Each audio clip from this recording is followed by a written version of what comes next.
Monsieur Méquignon, bonjour. Vous êtes chargé d'affaires pour BNP Paribas. Pouvez-vous me présenter les services et les activités de BNP Paribas? On finance et on suit la gestion de tous les clients qui vont de l'artisan, la profession libérale, aux entreprises. Donc les services aussi bien de la gestion quotidienne du compte. Ensuite, tout ce qui est financement. Donc avec les financements de trésorerie, d'équipement, d'investissement à la création et autres, à la transmission. On a des services qui peuvent aider à la transmission d'entreprise et tout ce qui est épargne, assurance. Dans le cadre de la création d'entreprise, quels sont les services que vous proposez aux porteurs de projets?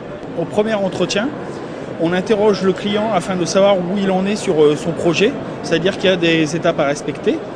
La première étape, c'est en fait de voir s'il a été... si son projet a été poncé, c'est-à-dire que s'il a recherché faire des études de concurrence, etc. Sinon, on l'oriente aussi vers la Chambre des métiers et la Chambre des commerces et l'industrie.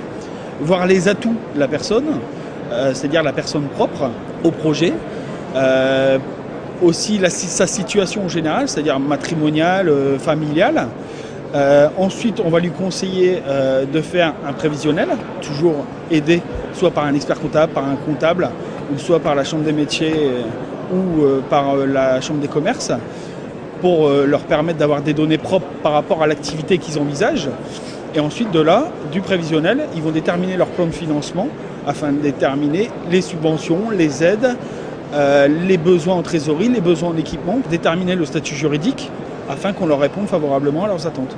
Et dès lors qu'ils auront tous ces éléments, ils vont nous les ramener, on va leur lister, au premier rendez-vous, on va leur lister les documents qu'il nous faut, par exemple documents fiscaux, donc même avant la création d'entreprise, statut juridique, l'imposition, les besoins de financement, donc le prévisionnel.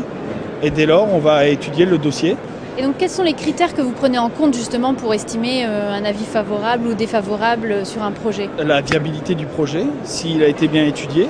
La viabilité du prévisionnel, c'est-à-dire que si par rapport à certains critères, nos services d'analyse ont des critères, c'est peut-être carré, mais je veux dire en même temps c'est certains critères, c'est-à-dire que je prends l'exemple, si un restaurant, ils sont 1 et 2 salariés, ils ne peuvent pas faire 150 couverts à midi, quoi.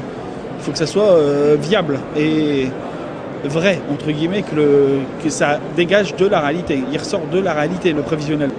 Monsieur Lefranc, bonjour. Vous êtes expert crédit chez BNP Paribas. Est-ce que les banques aujourd'hui prêtent-elles encore aux entrepreneurs? Oui, tout à fait.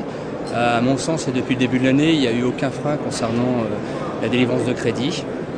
On peut estimer qu'à partir du moment où nous avons en face de nous un bon porteur, un bon dossier et en plus qu'il soit viable, on finance l'ensemble des dossiers qui nous sont présentés. Dans le cadre d'une attribution de crédit, est-ce qu'il y a une différence entre un candidat franchisé ou un entrepreneur solo? Alors pour ma part, par rapport à un entrepreneur et un franchisé, bon, ce sont deux personnes différentes. Il y en a un qui est en freelance, l'autre est une personne qui paye des droits et qui est accompagnée avec la franchise. Maintenant, en termes de financement, je reviens sur le même dialogue que je vous ai donné tout à l'heure. Forcément, si le dossier est viable et il est bon, nous finançons bien évidemment.